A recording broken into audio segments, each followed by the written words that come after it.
तो दोस्तों IDFC first bank ने अपने क्वार्टर 3 के नंबर को डिस्क्लोज कर दिया है। तो चलिए देखते हैं क्या है क्वार्टर 3 के नंबर्स के अंदर और मार्केट के जो एस्टीमेट है उसके साथ कंपेयर करके देखते हैं और देखते हैं क्या मार्केट के जो एस्टीमेट है उसको कंपनी के नंबर बीट कर पाए कि नहीं कर पाए।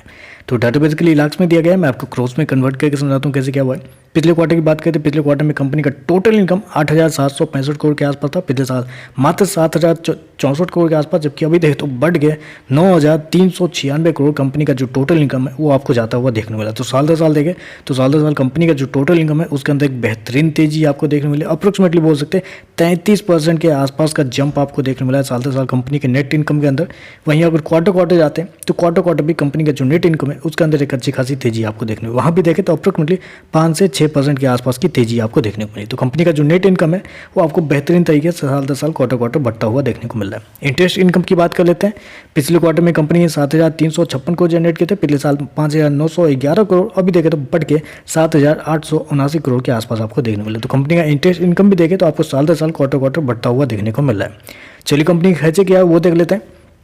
पिछले क्वार्टर की बात करें तो पिछले क्वार्टर में कंपनी ने 7,254 करोड़ खर्च किए थे, पिछले साल 5,787 करोड़ के आसपास, जबकि अभी देखें तो कंपनी खर्चे 7,811 करोड़ के आसपास आपको देखने को। तो कंपनी के खर्चे देखें तो कंपनी के खर्चे हल्का सा ज़्यादा हो गए, फिर भी देखें तो कंट्रोल में ही है। चलिए कंपनी का नेट प्रॉफिट क्या है वो देख लेते हैं। लेकिन पहले एनआईए में आपको बता दूँ कंपनी का क्या एनआईए इस क्वार्टर में देखने को मिल रहा है।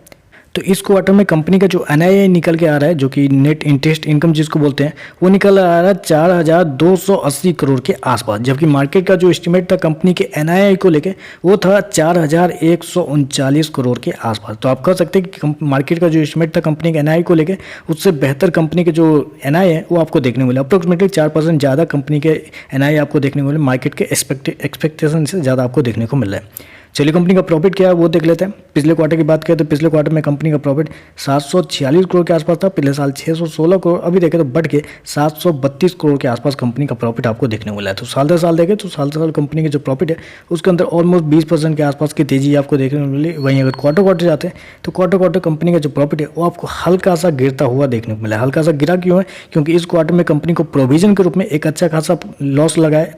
654 करोड़ के आसपास का कंपनी को इस क्वार्टर में प्रोविजन में लॉस लगा है, जबकि पिछले क्वार्टर में 528 करोड़ का लॉस लगा था, पिछले साल मात्र 450 करोड़ का लॉस लगा था। तो प्रोविजन कंपनी का इस क्वार्टर में बहुत ज़्यादा बढ़ के आया है, जो कि एक निगेटिव है।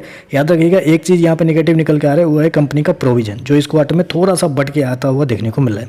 हालांकि मार्केट का जो एक्सपेक्टेशन था कंपनी के प्रॉफिट को लेकर वो था 825 करोड़ के आसपास। जी हाँ, 825 करोड़ के आसपास का मार्केट उम्मीद लगा के बैठा था कि कंपनी का प्रॉफिट आता हुआ देखने को मिलेगा, और कंपनी ने शो किया है मात्र 732 करोड़ का प्रॉफिट। तो प्रॉफिट के मामले में कंपनी के जो नंबर है वो बहुत ज़्यादा कमजोर आपको देखने को मिला। मार्केट की जो उम्मीद थी 832 करोड़ के उसके मुकाबले बहुत कम आपको देखने को मिल रहा है। ईपीएस की बात करें पिछले क्वार्टर में 1 रुपये 12 पैसे का था, पिछले साल 99 पैसे के आसपास, अभी देखें तो 1 रुपये 4 पैसे के आसपास आपको देखने को मिल रहा है। चलिए कंपनी के एनपीए देख लेते हैं, एनपीए के अंदर क्या चेंजेस आपको देखने को मिल रहा है। तो ग्रॉस एनपीए पिछले साल 2.96 था, अभी देखें तो 2.04 है, जबकि पिछले क्वार्टर में 2.11। तो ग्रॉस एनपीए आपको कम होता हुआ देख, जो कि एक अच्छी बात है। नेट एनपीए की बात कर लेते हैं तो नेट एनपीए 1.03 से गिर के 0.68 के आसपास है, जबकि पिछले क्वार्टर में भी 0.68 के आसपास था। तो ओवरऑल अगर नंबर को मैं समराइज को तो देखिए रेवेन्यू के मामले में कंपनी ने जो नंबर दिए वो मार्केट के एस्टीमेट से ऊपर के नंबर है, अच्छी बात है। लेकिन जब प्रॉफिट के अंदर जाते हैं तो कंपनी के प्रोविजन के बढ़ने की वजह से कंपनी का जो प्रॉफिट है वो आपको कम होता हुआ देखने को मिला है, और मार्केट की जो उम्मीद थी उससे भी कम आपको देखने को मिल रहा है। तो चलिए बस आज के लिए बस इतना ही। वीडियो पसंद आए तो लाइक कीजिएगा, साथ में साथ चैनल को सब्सक्राइब जरूर कीजिएगा। धन्यवाद।